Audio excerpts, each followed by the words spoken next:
कृष्ण नारायण।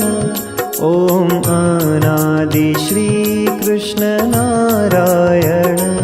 ओम अनादि श्री कृष्ण नारायण। ओम अनादि श्री कृष्ण नारायण। बोलो अनादि श्री कृष्ण नारायण भगवान की जय। મહારાજનું આ પ્રસાદીનું ધામ એટલે સુરત પરમધામ। મહારાજે છે કાશીથી આવીને 1 મહિના સુધી આજ ધનુર્માસમાં અનેક ભક્તોને કથા વાર્તાનો લાભ આપ્યો છે।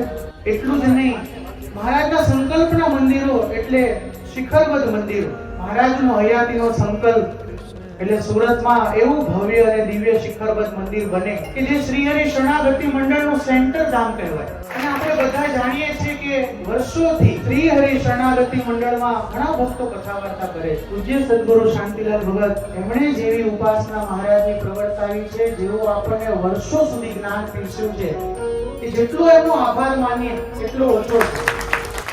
આ સુરત પરમધામને આંગણે મહારાજના સંકલ્પનું મંદિર એટલે શરણાગતિ મંડળનું ચોથું ધામ એટલે સુરત પરમધામ, એમાં ભવ્ય અને દિવ્ય મંદિરનું નિર્માણ થાય। આપણે બધાએ જેમ દુબઈના ભક્તોએ મહારાજની હયાતીમાં ફુલવાડી મંદિરને માટે કટિબદ્ધ રહ્યા, ત્યારબાદ બ્રહ્મ પેલેસ મંદિર માટે કટિબદ્ધ રહ્યા, જુનાગઢ મહારાજના મંદિર માટે ભક્તો કટિબદ્ધ છે, એમ આજે આપણે બધાએ આ પવિત્ર ધનુર્માસમાં રાજી થઈ મહારાજના સંકલ્પને પૂરો કરવા માટે સદગુરુ શાંતિલાલ ભગતે વર્ષો સુધી જે મહેનત કરી છે એને લેખે લગાડવા માટે આજે આપણે બધાએ ભેગા થયા છે।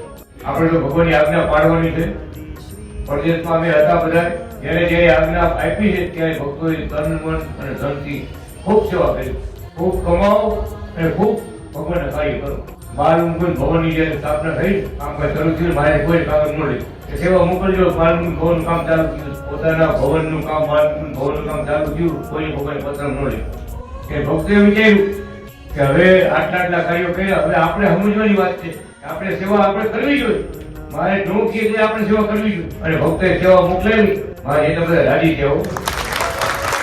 મહારાજ સ્વયં એવું કહેતા કે મને થોડુંક આપશો તો 1000 ગણું આપવા હું બંધાયેલો છું। જો સ્વયં મહારાજ બોલે, જો સાંભળજો, આ મહારાજના મુખેથી આશીર્વાદ લઈને પછી બધાએ બોલ બોલવાના છે। તો મારે શરણે આવો, મારું ભજન કરો, મારું ધ્યાન ભજન મૂર્તિ ગ્રહણ કરો, મને સંભાળો, મને પૂજો, મને અર્પણ કરો। તમારું હું કાંઈ લઈ નહીં લઉં, ઉલટું લાખો ઘણું આપીશ। થોડું આપશે તોય ઘણું આપીશ। મુખ્ય 2 વાતો મહારાજે આમાં સમજાવી, થોડું આપશો તો જાજુ આપીશ। હું કાંઈ તમારું લઈ લેવા બેઠો નથી। મહારાજની હયાતીથી લઈને આજ દિન સુધી જેણે મહારાજના નાના મોટા કાર્યોમાં તન મન ધનથી સેવા કરી છે, એને મહારાજે એટલું બધું આપ્યું છે, એટલું બધું આપ્યું છે કે એના સાક્ષી મંડળમાં હજારો ભક્તો છે।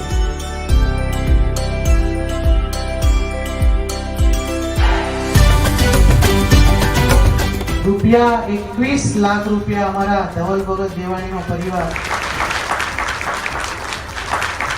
ચિંતનબેન રમેશ ભગત, હરજી ભગત સાંગણી, રૂપિયા 15 લાખની સેવા એમના તરફથી મંદિર નિમિત્તે લખાઈ।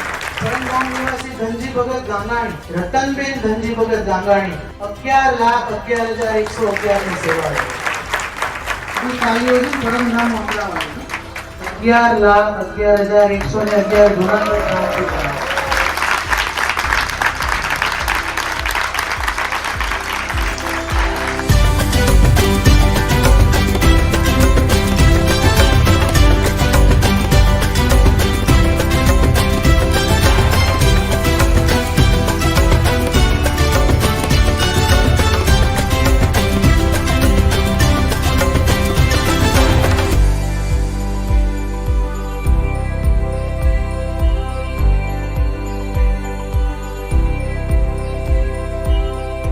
મહારાજના સંકલ્પનો આ સુરતની ભૂમિ ઉપર જે શિખરવત મંદિરનું નિર્માણ થવાનું છે, આજે આ પવિત્ર ધનુર્માસમાં મહારાજની દિવ્ય પ્રેરણાથી, સદગુરુ શાંતિલાલ ભગતના આશીર્વાદથી જે ભક્તોએ અત્યારે સેવા લખાવી છે એનો આંકડો રૂપિયા 3 કરોડે પહોંચી ગયો છે।